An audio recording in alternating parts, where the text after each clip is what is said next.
Shalom,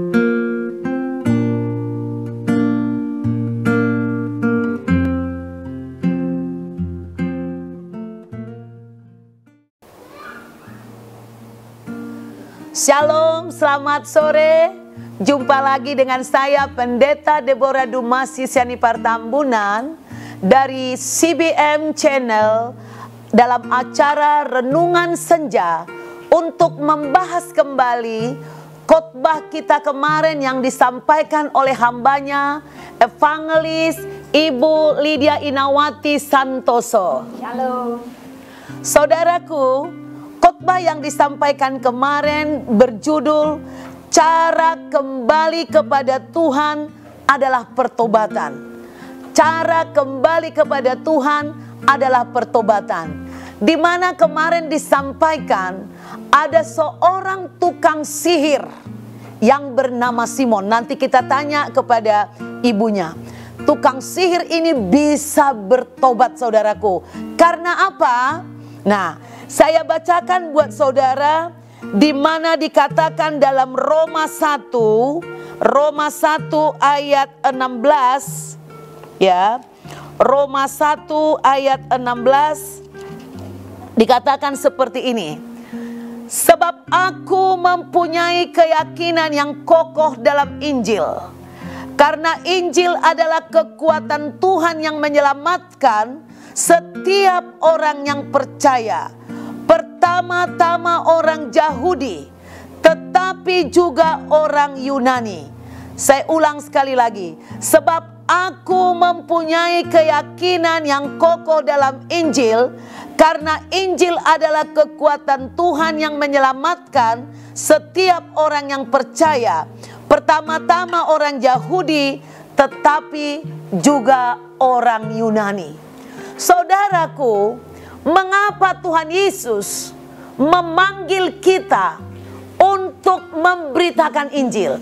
Kenapa kita dipanggil untuk bertobat? Supaya memiliki karakter seperti Kristus. Supaya kita bisa menjadi berkat buat orang lain.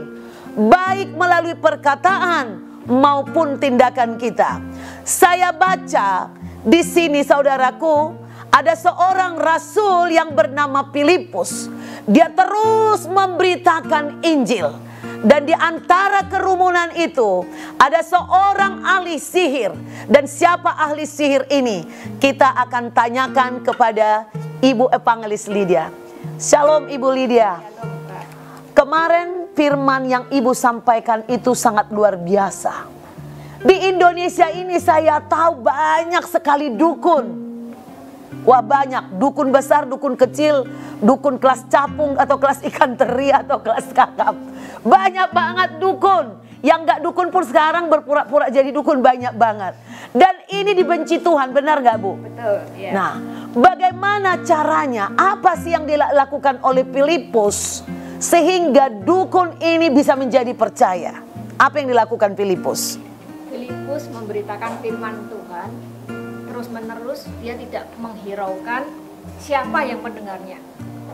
Luar biasa. Dia tidak pandang, wah ini ada nih pakar dukun besar. Dia nggak lihat ini orang biasa. Dia hanya fokus kepada Tuhan, memberitakan firman Tuhan saja. Pokoknya beritakan Injil di jalan-jalan dimanapun. Karena yang bekerja nanti akan Roh Kudus. Amin, luar biasa.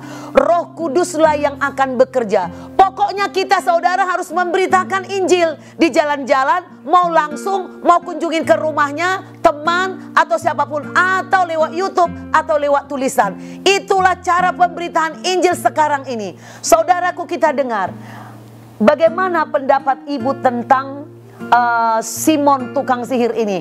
Apakah ini tukang sihir kaleng-kaleng atau tukang sihir yang bagaimana ini kira-kira menurut pendapat Ibu?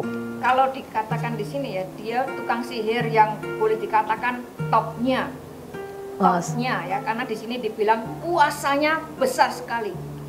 Orang ini adalah kuasa Allah yang terkenal sebagai kuasa besar, sehingga semua orang besar kecil dari pangkat yang tinggi sampai rendah mengikuti Simon tukang sihir ini. Jadi bukan kalengan dia. Sudah sampai tingkat memimpin, menguasai satu kota, seluruh rakyatnya, anak kecil, orang besar, percaya kepada kuasa perdukunan. Saudaraku, jika Injil tidak diberitakan di kotamu, di rumahmu, maka iblis atau dukun akan berkuasa. Dan dukun adalah wakil-wakil, ejen-ejen dari kuasa kegelapan. Dan ketika dia berkuasa di pikiran rakyat, di pikiran kehidupan kita, keluarga kita, maka hidup kita tinggal jatuh sengsara, mati sia-sia, dan masuk neraka, saudaraku. Saya mau bacakan buat saudara, ada firman Tuhan yang disampaikan oleh Ibu Lydia kepada saya. Kenapa Injil itu begitu berkuasa? Yakobus pasal 1, saudaraku, Yakobus pasal 1 ayat 9, ayat 21, saudaraku, saya bacakan. Sebab itu, buanglah segala sesuatu yang kotor dan kejahatan yang begitu banyak itu, dan terimalah dengan lemah lembut firman yang tertanam di dalam hatimu, yang berkuasa menyelamatkan jiwamu. Saudara, saya ulang sekali lagi. Sebab itu, buanglah segala sesuatu yang kotor dan kejahatan yang begitu banyak itu, dan terimalah dengan lemah lembut firman yang tertanam di dalam hatimu, yang berkuasa menyelamatkan jiwamu. Tetapi hendaklah kamu menjadi pelaku firman, dan bukan hanya mendengar saja. Sebab jika tidak demikian, kamu menipu diri sendiri. Saudaraku, jika Injil diberitakan, hati akan diubahkan, pikiran akan diubahkan. Tapi ini membutuhkan proses. Begitu saudara percaya, saudara datang kepada Tuhan, mengaku dosa, saudara datang kepada gembala atau pemimpin gereja, lalu saudara dibimbing, lalu saudara dibaptis. Tidak cukup sampai di sana, saudaraku. Ada satu tugas yang saudara lakukan, yaitu mengisi. Begitu kita dibaptis, artinya kita dikatakan sudah dibebaskan dari maut, sudah dimerdekakan. Tetapi engkau harus mengisi kebebasan itu, kau mengisi kemerdekaan itu melalui pertobatan, perbuatan yang baik, perubahan pola pikir, perubahan gaya hidup dari kegelapan menjadi terang. Kemarin ibu mengatakan bahwa manusia sangat suka kepada kegelapan dan tidak suka dengan terang. Apa artinya itu, Bu? Artinya bahwa kecenderungan hati manusia itu suka kepada kejahatan. Walaupun sudah baptis, ya. Sudah dibaptis, kecenderungan hati itu dan pikiran itu masih berpengaruh. Nah, makanya itu perlu terus dibersihkan. Jadi pertobatan itu harus benar-benar terus dikerjakan. Iya, betul. Nah, yang tadinya kita saudara pembohong misalnya, kebiasaan bohong ini tidak otomatis berhenti. Kebiasaan seks bebas ini tidak otomatis berhenti kalau saudara dibaptis. Tapi itu harus sesuatu yang harus dilawan dan berusaha dengan pertolongan Tuhan, berdoa untuk meninggalkan. Ada banyak ya, Bu, ya. Saya teringat ya, Bu, kalau kita zaman dulu kan motong ayam sendiri tuh, atau motong ikan mas kalau kebesaran tuh. Udah dipotong, udah putus kepala dengan ekor, itu masih bisa bergerak-gerak sarafnya. Kira-kira seperti itu nggak sih, Bu, dosa itu di dalam diri manusia, keinginan dosa itu? Iya, masih hidup. Jadi dia masih terus aktif ingin menuntut. Itu kebiasaannya. Saraf itu seperti udah merekam gitu ya, Bu, ya.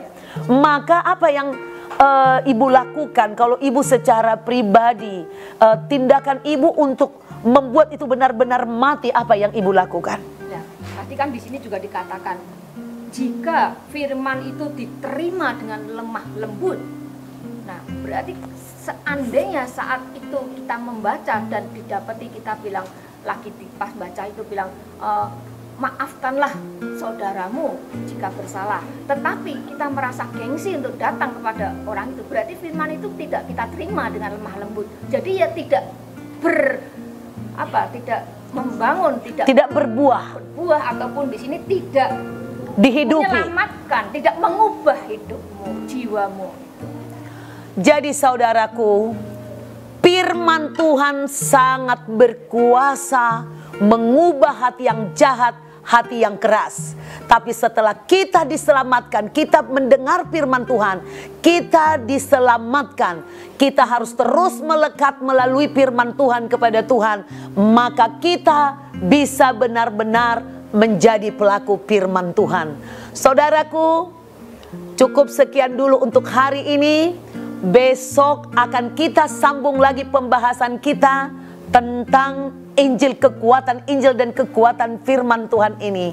Jika saudara diberkati, silakan tonton di YouTube, saudara like, saudara subscribe, saudara komen paling baik, dan kemudian share kepada banyak orang.